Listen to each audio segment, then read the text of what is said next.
Et oui, parce qu'il n'y a pas que les téléphones à 1000 € qui existent dans le monde. Aujourd'hui, on va parler d'un téléphone à moins de 300 €. Et tu l'as donc vu sur la boîte, on va parler du Huawei P Smart Z.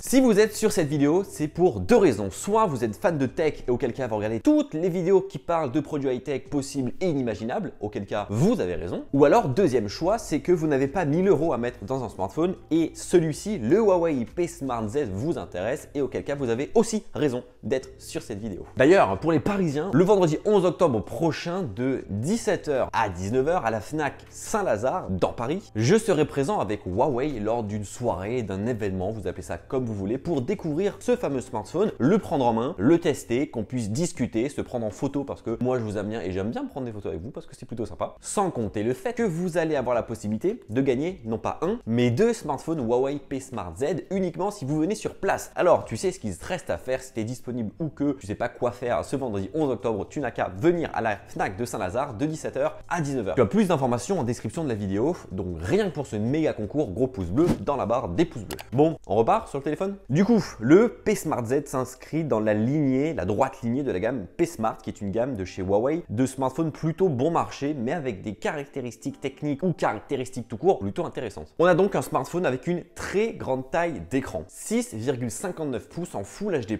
d'une définition, attention ouvrez grand vos oreilles, de 2340 par 1080 pixels. C'est un écran LCD, ce n'est pas de l'OLED, mais pour moins de 300 €, ce n'est pas possible d'avoir de l'OLED. Et en plus, le commun des mortels, franchement, ne fait pas la distinction et ne va pas porter une attention hyper poussée sur un écran OLED ou un écran qui n'est pas OLED, comme par exemple celui-ci qui est donc un écran LCD. Car à l'œil nu, à une distance plutôt correcte et normale du téléphone, tu ne verras réellement pas une différence. Donc franchement, avoir un écran Full HD+, pour économiser 200 ou 300 € sur la facture, bah, c'est bon à prendre. Et puis, quand on parle d'écran, c'est bien entendu un écran bord à bord. Et ça fait plaisir. On n'aura pas d'encoche, on n'aura pas de poinçons, de trous dans l'écran. Non, rien de tout cela. On aura juste le petit menton en bas, un peu plus gros que les autres bordures, mais ça change pas des autres smartphones. Et du coup, là, vous allez me demander, mais attends JB, la caméra, elle se situe où du coup? Eh bien pour l'activer, il faudra tout simplement activer hop là, son petit mécanisme escamotable. Oui, c'est fou ça. Du coup, ça permet plusieurs choses. De 1, d'avoir qu'un seul écran en façade. De 2, de faire office de truc waouh à faire devant tes potes. Et de 3, bah, il n'y a pas de 3. Alors ça fait quelques années en soi que ce mécanisme, cette petite caméra pop-up existe aujourd'hui sur des smartphones, mais c'est la première fois que ça arrive chez Huawei. Et surtout, ça a ses points positifs comme négatifs. Je m'explique. À moins d'être une Instagrammeuse qui prend 15 milliards de photos par jour d'elle-même parce qu'elle se kiffe, franchement, qui aujourd'hui utilise la caméra selfie plus d'une dizaine de fois par jour? Personnellement, c'est pas mon cas. Donc franchement, autant l'arranger quand on n'a pas besoin. Du coup, ça permet d'avoir simplement un écran en façade d'une très belle définition. Et donc quand tu as besoin de la caméra, tu appuies sur un petit bouton, elle sort, tu te prends photo. Quand on a plus besoin, tu l'arranges et puis basta. Et en plus, elle sort en même pas une seconde du boîtier, donc c'est ultra rapide. Néanmoins, du fait que c'est un mécanisme mécanique, eh bien le smartphone ne pourra plus être étanche, donc ça c'est un peu dommage. Donc attention à ne pas le mettre dans l'eau ou le mettre par exemple dans une salle de bain parce que avec l'humidité ça peut être un peu dangereux. Deuxièmement, concernant la détection de visage, ce ne sera pas possible. De ce fait, on a un capteur d'empreinte qui se situe à l'arrière pour déverrouiller le smartphone et qui franchement marche plutôt bien. Et enfin, quid de ce fameux mécanisme de cette caméra qui se lève et qui rentre du boîtier au bout d'un certain temps après utilisation? 6 mois, 1 an, 2 ans, 3 ans, ça on n'en sait rien. Huawei dit qu'il y aura 100 000 cycles à peu près d'ouverture et de fermeture de cette caméra. Je pense qu'on est très loin aujourd'hui qu'une personne ait déjà fait en quelques jours d'utilisation 100 000 cycles, donc à tester au bout de plusieurs années ce que ça pourrait donner. Quand on part pour le coup au dos du smartphone, on a donc un arrière en plastique de deux styles différents. Par exemple, moi j'ai la version bleue qui est très jolie et qui va varier directement avec les lumières qu'il va y avoir dessus. La version du bas qui fait un peu plus mat que la version du haut qui est un peu plus brillante. C'est un effet que l'on voit juste à l'œil mais qu'on ne voit pas au toucher, donc c'est très sympa. Et les bordures, le pourtour du téléphone, ce sera en acier. Donc franchement, ça permet d'avoir un smartphone qui tient beaucoup plus en main, qui fait beaucoup plus premium, alors qu'au final, c'est du plastique à l'arrière, donc c'est plutôt cool. Et enfin au dos, on termine avec un double module caméra, un classique principal de 16 millions de pixels et un second qui sera uniquement utilisé pour les photos en mode portrait de 2 millions de pixels pour te permettre d'ajuster le flou d'arrière-plan et ces fameux effets bokeh. On reviendra sur cette partie un peu plus tard dans la vidéo. Quand on rentre dans le smartphone, une fois qu'on l'a déverrouillé avec son doigt sur le capteur d'empreinte digitale, on découvre un OS bien entendu sous Android, malgré les dires qu'on a pu entendre depuis plusieurs mois de cela disant que Huawei n'aurait plus Google d'intégrer, à savoir donc Android. Ce n'est n'est pas le cas et ce ne le sera jamais dans ces smartphones, dans les smartphones Huawei que tu achètes aujourd'hui sur le marché. S'ils ont Android aujourd'hui, ils auront Android demain. Il n'y a pas de souci de ce côté-là. Ce que l'on retrouve en plus du coup d'Android, c'est la surcouche de Huawei qui est un peu plus présente avec ses propres icônes. Et mon seul regret, c'est que l'on va par exemple parfois trouver des icônes rondes, parfois des icônes carrées, parfois des icônes un peu carrées avec des bords arrondis. Ça peut se changer par-ci par-là dans les réglages avec des thèmes différents ou des icônes différentes. Après, ça reste un peu fouillis, mais ça c'est que mon avis personnel. Autre petit regret également, c'est que comme ce smartphone est totalement borderless, on n'a pas réellement de bordure, on aurait pu s'attendre à avoir des gestes par exemple pour gérer le téléphone. Non, ce n'est pas possible. Pour le coup, on aura simplement les boutons, donc retour, menu et multitâche posés en bas de l'écran, ce qui enlève du coup une petite zone d'utilisation de l'écran. C'est un peu dommage d'un côté, donc peut-être que ça viendra avec une mise à jour, qu'en soit c'est que logiciel, mais pour l'instant ça n'y est pas. Mis à part ça, un processeur Kirin 710F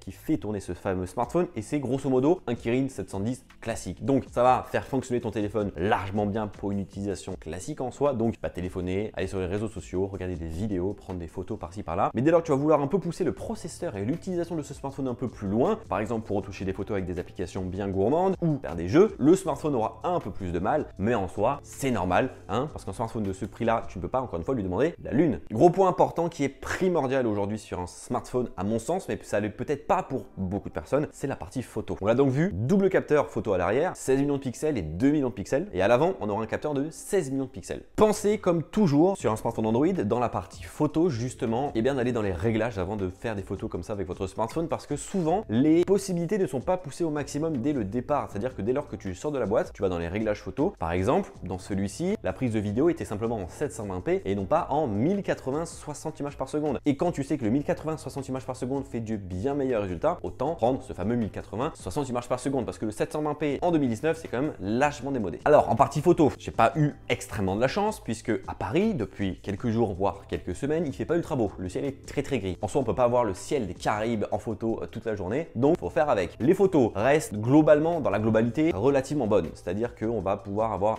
toute la scène photographiée d'une qualité convenable. Encore une fois, c'est un smartphone, je le redis, à moins de 300 €, donc tu ne vas pas pouvoir avoir des capacités photographiques du futur. Tes photos seront de bonne qualité, elles seront exploitables, tu vas pas t'amuser entre guillemets avec ce smartphone à faire des photos. C'est un smartphone avant tout pour téléphoner, aller sur internet et faire du contenu multimédia, mais la partie photo quant à elle, c'est plus un second temps. Pour moi, ce smartphone, si tu l'utilises dans un cadre personnel, familial et autres, ça va largement faire l'affaire puisque tu pourras prendre des photos avec le mode portrait qui fonctionne plutôt bien grâce à son capteur de 2 millions de pixels, auquel cas il faut faire quand même des photos avec pas mal de luminosité. Si c'est un cadre très personnel et que ces photos sont pas vouées à avoir un cadre par exemple professionnel, il n'y a aucun problème, mais dès lors que tu vas essayer de faire des trucs sympas avec, ça va être un peu plus compliqué. Et petite déception sur la partie vidéo, la stabilisation n'existe pas. Il n'y a pas de stabilisation optique dans ce smartphone. Une numérique est un peu présente mais pas trop non plus, donc ça va très rapidement bouger. Donc si tu veux créer des films avec ce smartphone, bon voilà, je te les conseille grandement. Et enfin, en partie avant, la caméra rétractable du coup de 16 millions de pixels est équivalente à celle qu'on va retrouver au dos du smartphone, mais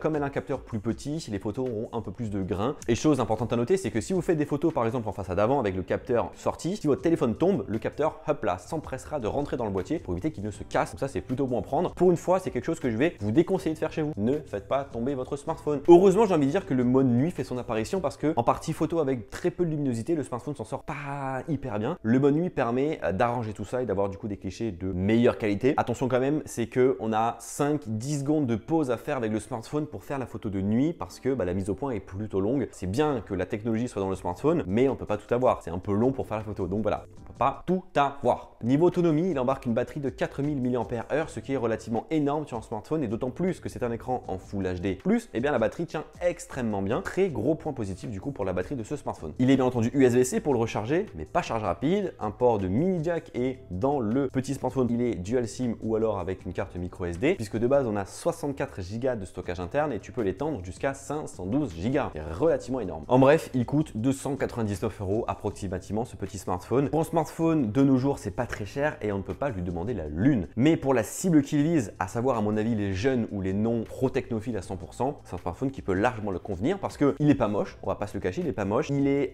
plutôt mastoc, il fait 200 grammes, mais je préfère avoir un smartphone qui fait 200 grammes et qui tient en main qu'un truc qui est ultra creux et qui du coup inspire pas trop confiance. L'écran est extrêmement grand et de bonne qualité. On a ce petit mécanisme de photo qui sort et surtout la batterie est relativement bonne. Ce smartphone, pour moi, je le conseillerais à des amis que j'ai qui s'en foutent complètement de la technologie. Eux, ils veulent juste avoir un smartphone qui a un grand écran pour regarder du contenu vidéoludique par exemple, du Netflix, du YouTube ou tout ce que tu veux, et surtout avoir une bonne batterie. Dans le cas de ce smartphone, c'est exactement ça, c'est le duo gagnant. Donc il est disponible en France depuis quelques jours et n'oubliez pas que vous pouvez en gagner 2 ces smartphones le 11 octobre prochain entre 17h et 19h si vous venez à la Fnac Saint-Lazare à Paris. Vous avez toutes les informations en description de la vidéo. Bon, on a fait le tour. N'hésitez pas à me dire qu'est-ce que vous en pensez et si vous allez venir à la soirée le 11 octobre prochain dans les commentaires. Et quant à nous, on se retrouve très bientôt. Allez, ciao!